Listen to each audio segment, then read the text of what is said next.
네, 안녕하십니까, 시청자 여러분.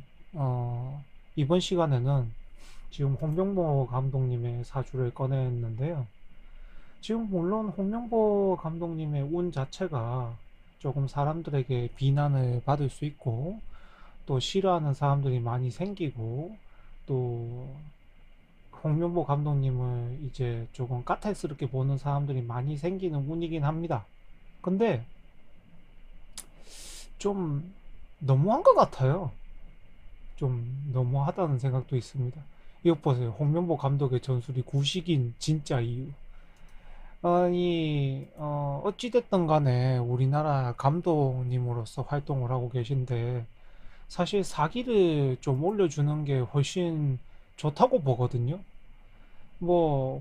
손흥민 선수가, 뭐, 혼자서 다 했다. 원맨쇼였다. 이렇게 기사들이 나오고 있는데, 알고 보면 메시도 그렇고 호날두도 그렇고 중요 선수들이 날아다니는 그런 축구를 할 때가 있거든요. 근데 뭐 그 사람들도 다 원맨쇼 아닙니까? 원맨쇼 해도 그냥 좋게 좋게 표현을 하잖아요. 그죠?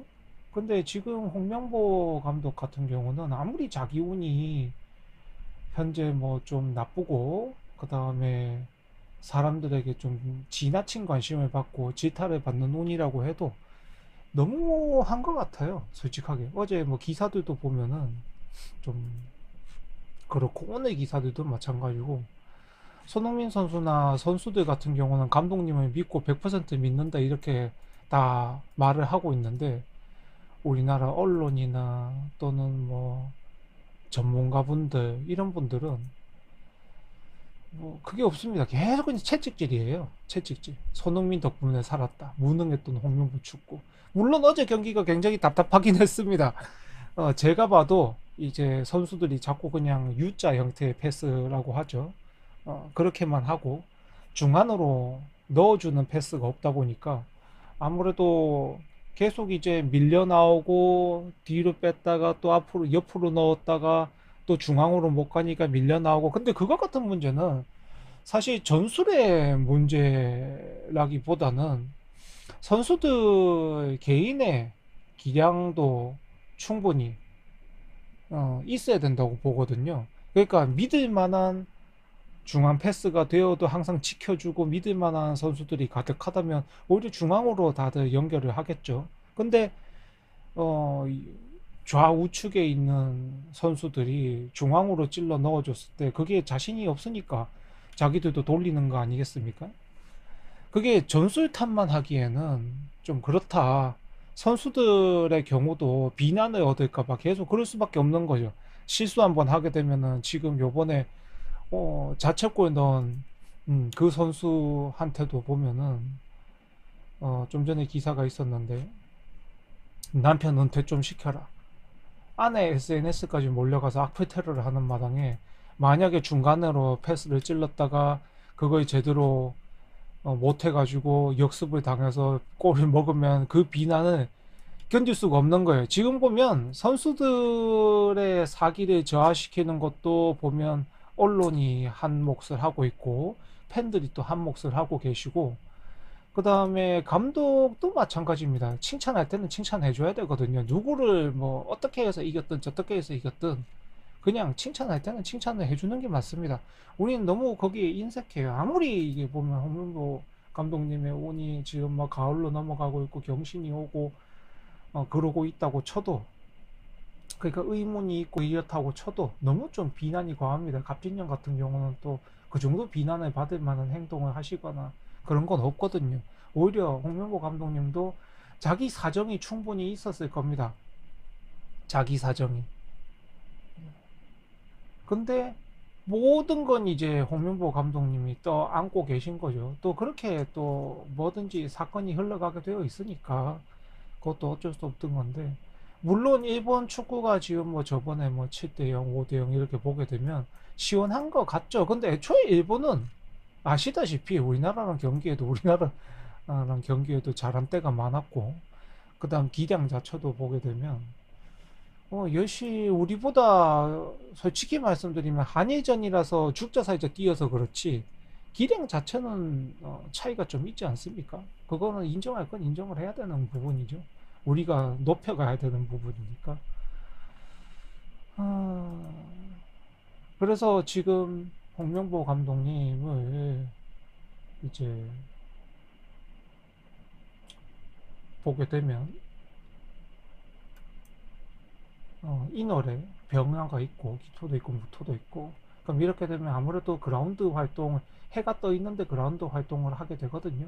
근데 여기서 풀이 조금 천간에 이제 갑이나 을이나 또는 뭐 임계나 또는 이런 것들이 있었다면 아무래도 좀 더 선수 생활이라든지 이런 것들을 오래 하실 수 있었을 텐데, 너무 이렇게 맨 땅에서, 해 떠 있는데 맨 땅에서 달리다 보면 당연히 사람이 퍼집니다.